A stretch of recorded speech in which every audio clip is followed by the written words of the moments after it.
আসসালামু আলাইকুম সুপ্রিয় দর্শক শ্রোতা বন্ধুরা, আপনারা যে যেখান থেকে আমাদের এই ভিডিওটি দেখছেন সকলকে আন্তরিক শুভেচ্ছা জানিয়ে শুরু করছি আমাদের আজকের এই ভিডিও প্রোগ্রামটি। ক্যামেরার সামনে নিয়ে এসেছি এক অপরূপ সুন্দরীকে, তার কথাগুলো চলুন শুনে আসা যাক। আসসালামু আলাইকুম আপু। ওয়ালাইকুম আসসালাম ভাই। কেমন আছেন আপনি? এই তো আলহামদুলিল্লাহ, আল্লাহ রাখছে ভালো। আপনার নাম কি আপু? প্রিয়া। প্রিয়া। হ্যাঁ, কোথায় থাকেন প্রিয়া আপু? আছি আমার বাড়িটা নাটোরে। নাটোরে। হ্যাঁ, এখন কোথায় থাকেন আপনি? এখন আমি আছি ঢাকাতে। ঢাকাতে কার সাথে থাকেন? থাকি, আমার বুড়া মা আছে, আমার একটা মাইয়া আছে। মেয়ে আছে? হ্যাঁ, স্বামী জামাই? জামাই ছাইরা দিয়ে চলে গেছে। কেন ছেড়ে দিল কেন? কেন ছাইরা দিয়েছে? খাওয়াইতে পারে না, পড়াইতে পারে না, বিয়া শাদি করে কইরা কত আশা ভরসা দিয়া বিয়া করে কইরা লাস্টে খাওয়াইতেও পারে না, পড়াইতেও পারে না। এখন কষ্টের মাঝে আছে বলে ছাইরা দিয়ে আরেকটা বিয়া করছে। তো এখন কি করতে চান আপনি? এখন চাই একটা যদি মনের মতো পাই, মানুষের বাড়িতে কাজ করি ভাই, সেলাই মেশিন এর কাজ করি। এখন কষ্টে আছে বলেই কাজ করি। মানুষে তো ওগুলো বিশ্বাস করে না, মনে করে সুখে পড়া শোকে পড়া প্রতিবেদনে আসে, কিন্তু ওটা ভুল। আমরা কষ্ট পড়াই আসি, সবাই কষ্টেও আসে না, আবার সবাই সুখেও আসে না, দুঃখেও আচ্ছা আসে। আচ্ছা আচ্ছা, অনেক সুন্দর এখন কথা যদি একটা বলছেন। মনের মতো চাই, স্বামীর ছাইড়া দিয়ে চইলা গেছে, যদি একটা মনের মতন চাই, সে যদি আমার জীবন সঙ্গী হিসাবে মাইনা নিতে পারে, আমি অসহায় আসি, একটা সেলাই মেশিন এর ব্যবস্থা করে দিতে পারে, আমি তার লগে সম্পর্ক করবো, তাকেই ভালোবাসবো। বিয়া শাদী হলে উপর আল্লাহর ইচ্ছা থেকে, হঠাৎ আচ্ছা করে বিয়া শাদীর কথা বলা যায়? আচ্ছা, অসংখ্য ধন্যবাদ। আপনার কথা খুবই ভালো লাগছে।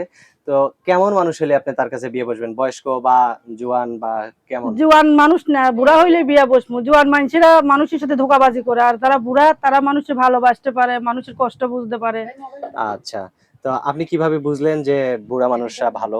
বুড়া মানুষরা কিভাবে বুঝলাম, তারা অসহায় মানুষের, তারা তো কষ্ট বুঝে। আর ইয়ং ছেলেরা অনেকে মনে করে মানুষের সাথে নোংরা ব্যবহার চরিত্র করে, মজা নেওয়ার জন্য কল দেয়। ওগুলো ধরনের ছেলে চাই না। যে ভালো ব্যবহার চরিত্র ভাবে কল দিবে, সুন্দর ভাবে কথা বলবে, তার লগে কথা বলবো। আর যে নোংরা ব্যবহারের চরিত্র নিয়ে প্রতিবেদনে আসবে, তার সে ফোন না দিলেই খুশি হই ভাই। মাশাআল্লাহ, অনেক সুন্দর কথা বলছেন। আপনার ফোন নাম্বার মুখস্থ আছে? না ভাই, মুখস্থ নেই নাম। আমার হাতে যে নাম্বারটা দিয়েছেন এটাই আপনার সঠিক নাম্বার তো, না? এটাই আমার সঠিক নাম্বার, এটাই আচ্ছা সারা জীবন থাকবে। কিন্তু খারাপ লোকের জন্য থাকবে না, ভালো লোকের জন্য থাকবে। আচ্ছা, অসংখ্য ধন্যবাদ। তো আমি নাম্বারটা বলি, আমার সাথে আপনিও বলেন। আচ্ছা, ঠিক আছে। 019 019 85 85 10 10 21 21 70। 70। এটাই তো আপনার ফোন নাম্বার নাকি? হ্যাঁ। এই নাম্বারে ফোন দিলে আপনি ছাড়া আবার অন্য কেউ ধরবে নাকি? না না, এটা আমার ফোন, এটা আমার হাতে সবসময় থাকে, সুমাতে থাকে, আমার বাচ্চার হাতেতেও থাকে। আচ্ছা আচ্ছা, কথা তো আপনি বলবেন। হ্যাঁ, আমি বলবো, ওটা তো থাকবে আপনার বাচ্চার সবসময়। বয়স কত? বাচ্চার বয়স হলো 4 বছর। 4 বছর। হুম। এখন এই বাচ্চাকে সহ যদি কেউ আপনাকে তার এলাকায় নিয়ে যেতে চায়, আপনি যাবেন তো? অবশ্যই যাই, সে যদি আমার আশা ভরসা দিতে পারে, বিশ্বাস দেখাইতে পারে।